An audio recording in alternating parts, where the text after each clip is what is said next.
오마이TV 시청자 여러분, 안녕하세요. 오마이뉴스 김병기 기자입니다. 오늘 모실 이 사람 10만인, 오마이뉴스를 매월 후원하는 10만 클럽 회원은 최병성 목사입니다. 초록별 연구소 소장이자 오마이뉴스 환경전문 시민기자입니다. 최 목사님은 직업 기자를 부끄럽게 만들 정도로 심층적이고 전문적인 기사를 쓰는 파워 시민 기자인데요. 특히 쓰레기 시멘트, 4대강 사업, 난개발, 산림 파괴와 같은 다양한 환경 현안에 대해 파괴력 있는 기사를 써왔습니다. 앞으로 한 달에 2번 정도씩 최 목사님을 모시고 최병성의 환경 리포트라는 제목의 인터뷰를 진행할 예정인데요. 많은 관심 부탁드립니다. 최 목사님을 전화로 연결해 보도록 하겠습니다. 네. 목사님 안녕하세요. 네, 안녕하세요. 네, 잘 지내셨나요? 네, 잘 있습니다. 덕분에요. 그래요. 지난주에 동해바다 구경 괜찮을까? 강원도가 최악의 1위 된 이유라는 제목의 기사를 이제 쓰셨는데요.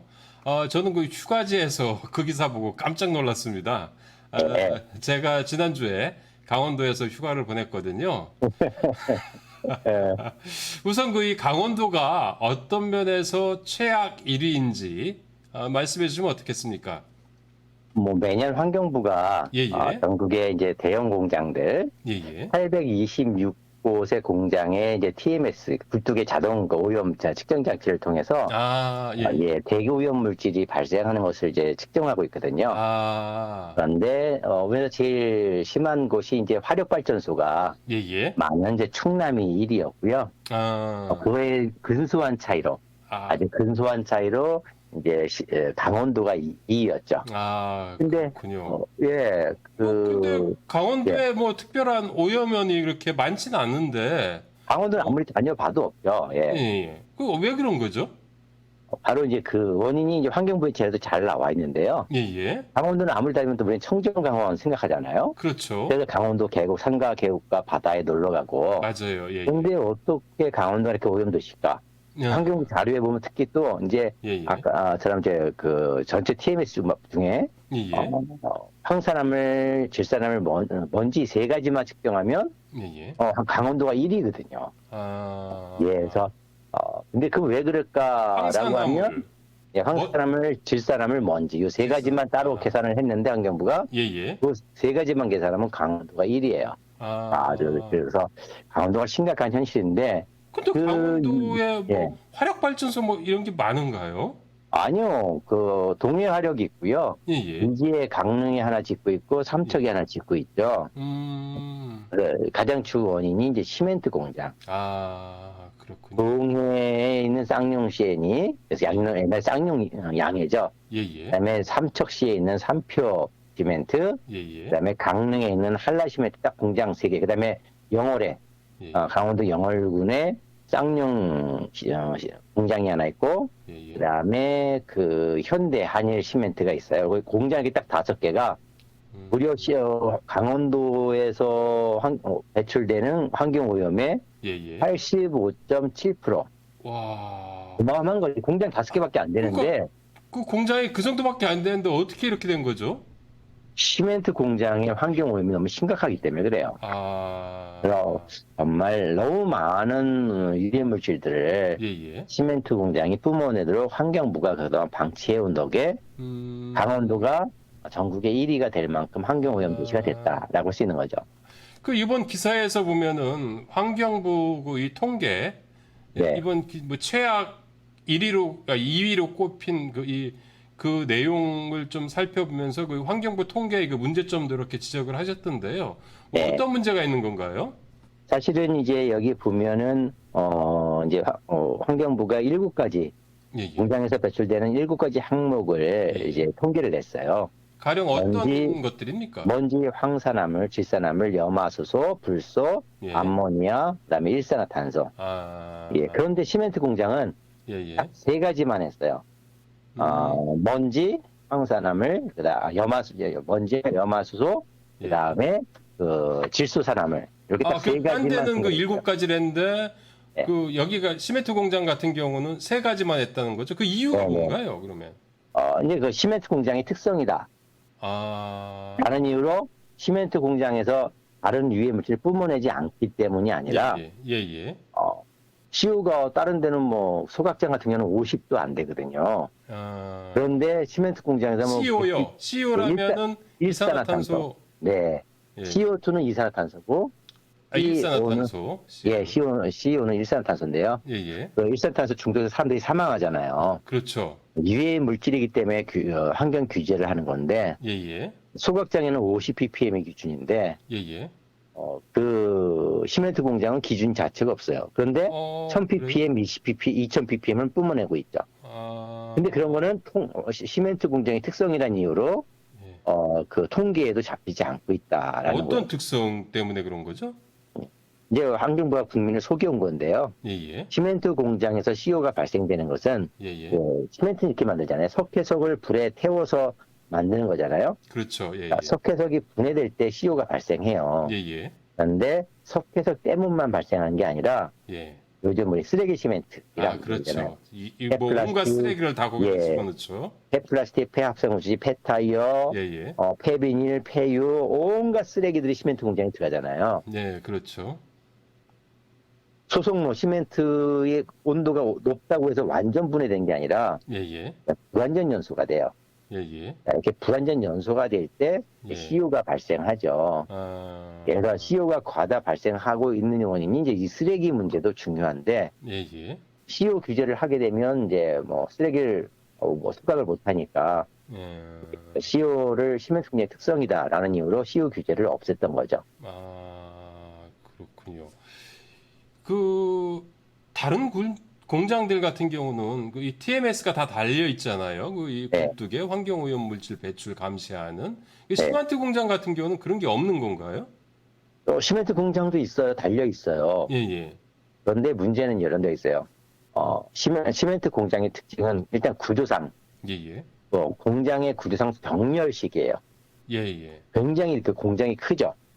그다음에 이게 병렬식으로 늘어져 있다 보니까 분진이 나오는 데가 무지무지 많아요. 분진 구멍이. 근데 TMS가 달려 있는 곳은 아주 제한적으로 몇 곳이 안 되는데 분진을 뿜어내는 곳은 무지 많다. 그래서 그 시멘트 공장의 TMS상은 항상 정상인데 TMS가 달려 있지 않은 곳으로 분진을 펑펑펑 뿜어내고 있죠.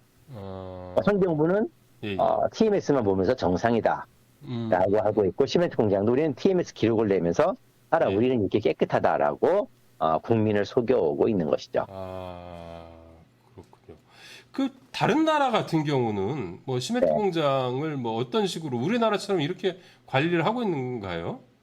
다른 나라에서 이렇게 더럽게 정말 그 분진을 뿜어내는 시멘트 공장을 거의 본 적이 없어요. 왜냐? 쓰레기 사용 기준이 엄격해요. 그다음에 배출가스, 공장의 굴뚝에 나가는 배출가스 기준이 엄격해요. 그래서 그럼 우리는 두 가지 다 없는 거잖아요, 지금. 다 없어요. 그리고 심지어 제가 일본에 가봤잖아요. 우리나라 사람들은, 우리나라 시멘트 공장 주변에는 주민들이 창을 열고 살지는 못해요. 늘 시멘트 분진과 악취로 인해 갖고 목에 가루가 아주 그래서 가래, 시멘트 가루를 마시고 살다 보니까 가래가 끊이잖아요. 뱉어도 안 나와. 그러니까 뭐라고 하냐면 내 손가락을 넣어서 꺼내고 싶다라고 아주 절규를 해요.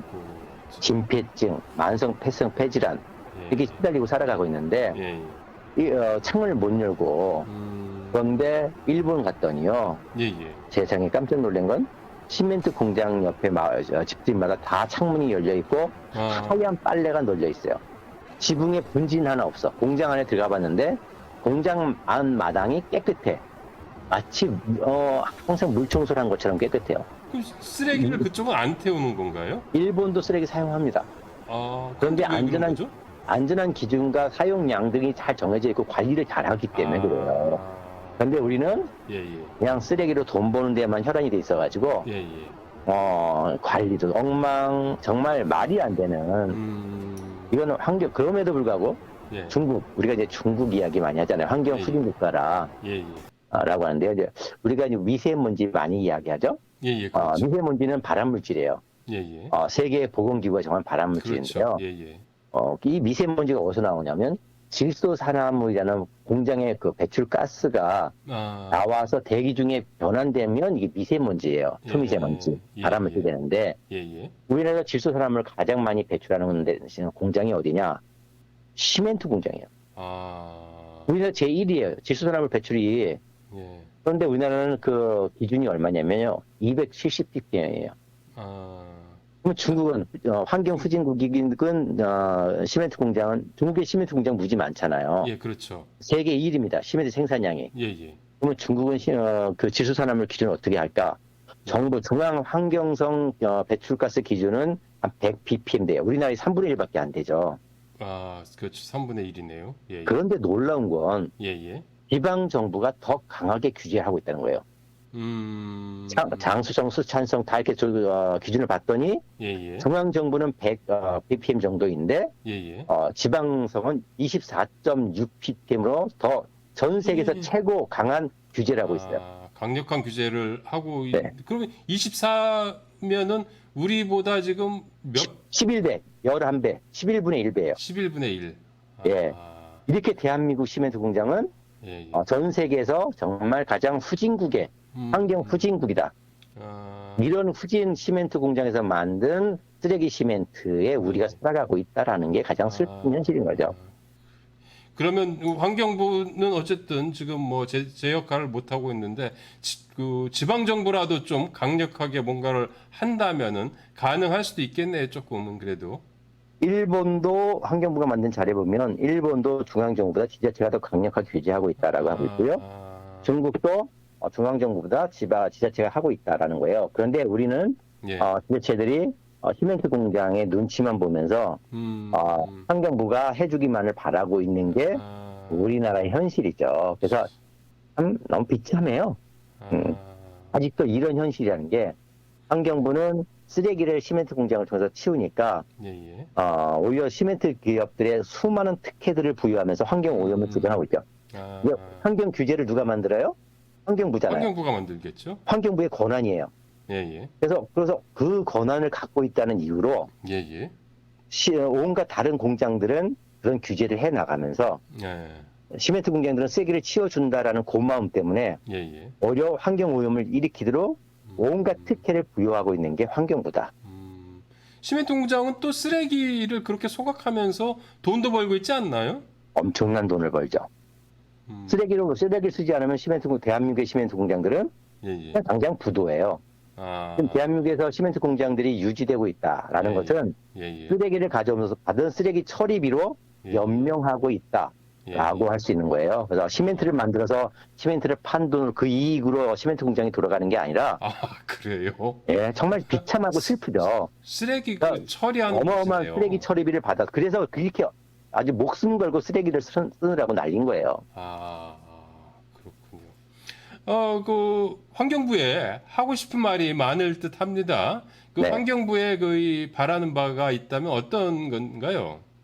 지금까지 시멘트의 발암물질과 중금속이 많아서 국민을 아토피와 질병에 시달리게 한 것도 환경부예요. 예, 예. 그리고 대기 오염 물질을 배출하게끔 한 것도 환경부죠. 그래서 너무나 많은 국민과 그다음에 환경에 오염을 시켜온 게 환경부이기 때문에 예, 예. 이건 직무유기죠. 직무유기고 그래서 예, 예. 배임행위고 예. 그래서 환경부의 그것 잘못에 대한 책임을 물을 거다. 환경부 장관을 비롯해서 예, 예. 관련 담당 공무원들에 대해서 예, 예. 지금 윤석열 정부의 환경부 장관과 공무원뿐만이 아니라 예, 예.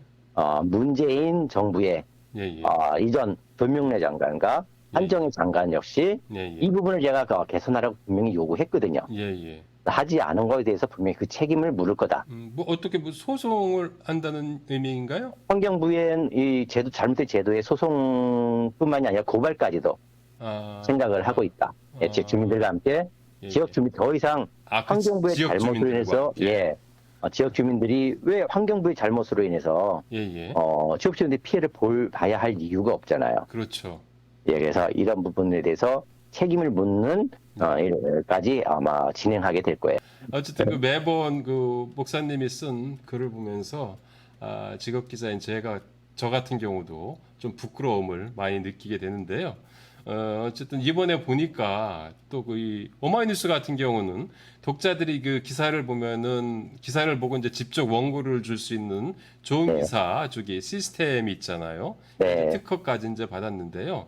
이번 기사 보니까 그 한 200만 원 가까이 모였더라고요. 네. 그 이유는 어디에 있다고 보셔요? 제가 기사가 나가면 많은 사람들이 댓글이 예, 예. 이런 이야기들이 주로 하잖아요. 이게 기사다. 맞아요, 맞아요. 이게 예. 기자다. 예, 진짜 맞아요. 진짜 기자가 나타났다. 뭐 이렇게 예, 많은 맞아요. 댓글들. 그러면서 예, 그러면서 하는 말들이 예. 이건 기사가 아니라 논문이야라고 맞아요. 이야기를 하죠. 맞아요. 그러니까 저도 그런 댓글 많이 봤습니다. 예. 그래서 그다음에 이런 또 있죠. 이거 오마이뉴스만 쓸 수 있는 기사다.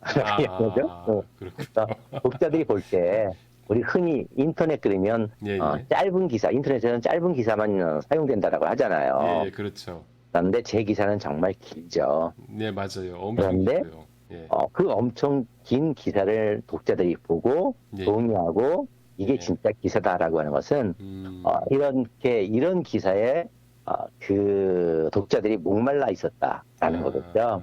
네, 늘 그냥 복사해오고 보도자료 베껴 쓰는 기사들만 보다가 그러다 보니까 많은 분들이 이 기사 하나를 쓰기 위해서 얼마나 수고했는지 알기 때문에 그건 기사에 나타나는 거니까. 그렇죠. 그래서 그런 공감의 뜻으로 좋은 기사 원고료를 쏘는 게 아닐까라고 생각을 해요. 마지막으로 이 사람 10만인 뭐 이 코너 인터뷰 때 제가 꼭 물어보는 질문이 있습니다. 최 목사님은 오마이뉴스 시민 기자이기도 하지만 오마이뉴스를 후원하는 또 10만인 클럽 회원이기도 하잖아요. 네. 왜 후원하십니까? 오마이뉴스가 어떤 언론이길래? 조금 전에 그랬잖아요. 사람들이 기사를 보고 이게 딱 기사를 보면 이거 오마이뉴스야, 오마이뉴스만 쓸 수 있는 기사야라고 이야기를 이제 댓글에 한다고요. 만약에 좀 전에 저를 부르실 때 목사라고 불렀잖아요. 제가 환경 전문 기자도 아니고 저는 제 직업은 목사인데 만약에 제가 오마이뉴스가 없다면 이런 세상의 부조리함들을 어디다 이야기할 수 있겠어요. 1인 시위한다고 아무 소용 없잖아요.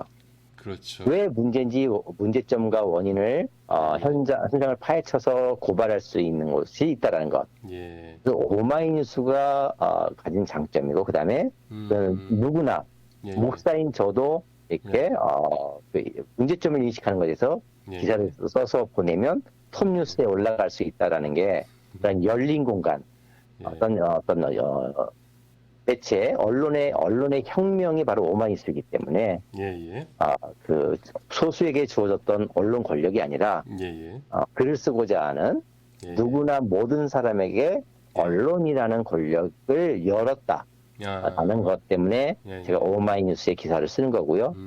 그래서 그걸 통해서 오마이뉴스를 통해서 세상을 바꿔가고 있는 게 아닐까 생각을 합니다. 어쨌든 저희는 그 목사님의 그런 훌륭한 글 시간과 이 공을 들인 그 글 때문에 오마이뉴스도 좀 많이 풍성해지고 후원자도 많이 늘어나고 있는 게 아닌가라는 뭐 이런 좀 생각을 해봅니다. 어쨌든 고마운 거죠. 저희 오마이뉴스 입장에서는. 네. 그리고 이 목사님 이렇게 후원해 주셔서 너무 고맙고요. 오늘 말씀도 고마웠습니다. 다음에 또 찾아뵙도록 하겠고요. 안녕히 계세요. 네, 고맙습니다. 네, 그래요. 네. 지금까지 오마이뉴스 환경 전문 시민 기자인 최병성 목사였습니다. 아직도 오마이TV를 구독하지 않으셨다면 지금 바로 부탁드립니다. 그리고 그 환경 파수꾼으로 활약하고 있는 최병성 목사님과 함께 오마이뉴스를 후원할 여력이 되신다면 지금 바로 010-3270-3828, 010-3270-3828로 전화 주시기를 부탁드립니다. 오마이TV 시청자 여러분, 안녕히 계세요.